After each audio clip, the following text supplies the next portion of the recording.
Hello, it's Jang here with a look at a Lego Technic set. This one's called the Container Truck. Came with 948 pieces. This is a pretty colorful creation and fairly complex. Has some pretty cool actions to it, gear-driven stuff. And it's pretty sizable too. Just for comparison, there's a little minifig as we look at this from some different angles. You can already see a linear actuator there. There's another one on the other side. They use the large sized ones. This is based on a real type of vehicle that's used for container service, for just picking up bins. You know, folks will get a big bin dropped off at a construction site, or someplace where a lot of material needs to be moved, and then once it's filled up, the truck will come and pick it up and take it to its destination. The truck has a cab over design, so the cab is forward and flat in the front. Got just a little bit of bend to these rod pieces here. It's the flexible tubing. You can see you've got a little bit of spacing in the grills to allow air through there. Just a handful of non-Technic pieces used for lights. You got some on the top, you got your indicators there. Also have these side view mirrors. You can adjust the angles of those a little bit. Interestingly, the doors are able to open on this. It's a unexpected, nice little feature. And you can see you've got two seats in there, just approximated in their shape. You've also got a steering wheel. You can kind of adjust the angle of that up and down to get it to be as realistic as you want it to be. The steering wheel is not geared though. It's not actually attached to any mechanism. See a couple more non-Technic pieces up there to give you a nice little dash. You are able to steer the front wheels, but that's done from a knob up here. The 4-knobbed gear system just to change the direction. It's a 1-to-1 ratio though, so that's why the wheels turn so quickly. Now let's just check out the primary function or functions. There are actually two involved with this thing. There's a gear selector or function selector lever here, which you can push down or you can push it up, and that's switching between two gear trains inside of this thing. Let's go with the main function first, and the knob to control everything, your main input shaft, is right here. So you just turn this to make things happen basically. So I'm going to go ahead and turn this, and it's very, very slow. It's so geared down because of those large linear actuators, the way they work.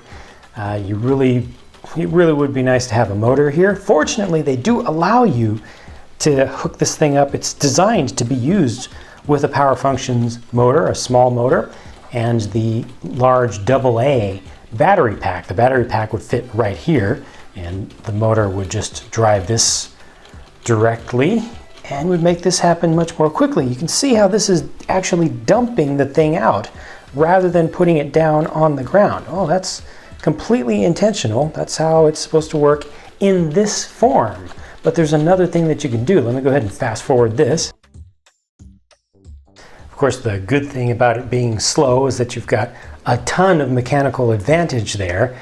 So the thing is very strong. It's able to lift quite a load. I'm going to switch this on this side to the other location to activate the other function of the whole thing. And now, when I turn that same knob, something's going to happen at the back. It's going to put down the stabilizing legs in the back. You see how that's just slowly moving down?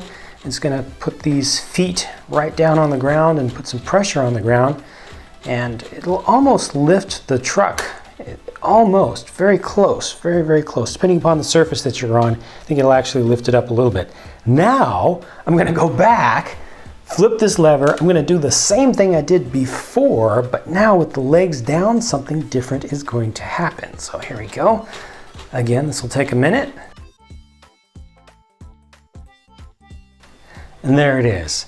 It has placed the container on the ground. At this point, you can just unhook these large chains, which are just attached to the little 1.5 pins on the top. It's not 100% automatic, but just to detach those, and then you're ready to bring the whole thing back in, and that'll take another minute. And now I'll go ahead and flip the switch on the other side to bring up the legs because the truck is now going to drive off. But just before it drives off completely, we do want to lift those legs up. Actually, should have lifted the legs before it started to move forward, but you get the idea. Okay, there. Now it's ready to drive off. Here's sort of a pseudo top view of the thing, showing just a little bit of the mechanisms on the inside. Right now I've got it set to raise and lower the main arm, so it's activating the linear actuators. You really do have to look into the instructions to see exactly how this is working, but notice that it's this half of the center gear train that's turning, and then when I flip the switch, it's a little bit tough to get to it from here, but now when I turn that, it's this half, and you see that's activating the smaller linear actuator back in the back, and then from there it's all just the geometry of the linkages that makes the thing move in several ways. Here's the same thing from the underside, and this is your input working against the rear legs, and then you switch this over, and now it's just working against the main actuators for the main beam up on the top. Now this is actually a 2-in-1 set, but to get the second build you have to go online to get the alternate instructions, and this is what you build with the alternate instructions. It's a road grater, and you can see it still has the ability to steer. It's got the blade, which is actually able to be lifted or lowered, and you can also change the angle of that blade. Looks like it's got a little scraper on the back. Well, this is really your main scraper, but a little set of tines in the back, I think, is what's going on there. It's pretty colorful when you put it together like this. You know, the main truck has the 3 main colors to it, but they're separated into different areas, whereas here with this build kind of mixes those colors together a little bit more. Not as much of a complete looking thing, but it is pretty fantastic that they were able to use the same pieces to make something that is functionally so different. All told, this is a pretty nice set, right? It's got a nice look to that main build.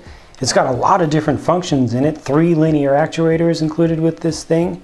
Just a nice aesthetic and excellent mechanisms that work well. I really like how from a single input you're able to do 2 completely different things, and by switching around one thing using that same input, you're able to again change the function, whether you want to put the container down or you want it to dump. I think that's just well done. My only complaint is that it's geared down so much. You have to turn that knob so much to get the main function to actually do its thing. So I do very strongly recommend that you hook up the power function small motor to this if you can get your hands on one of those. It would just make life a lot more easy for going through the motions. That's it for my look at this set. Thank you for taking the time to watch this video. Please share your thoughts down in the comment section if you would like, and stick around for more videos from me because more are always on the way. I'll be talking to you again soon.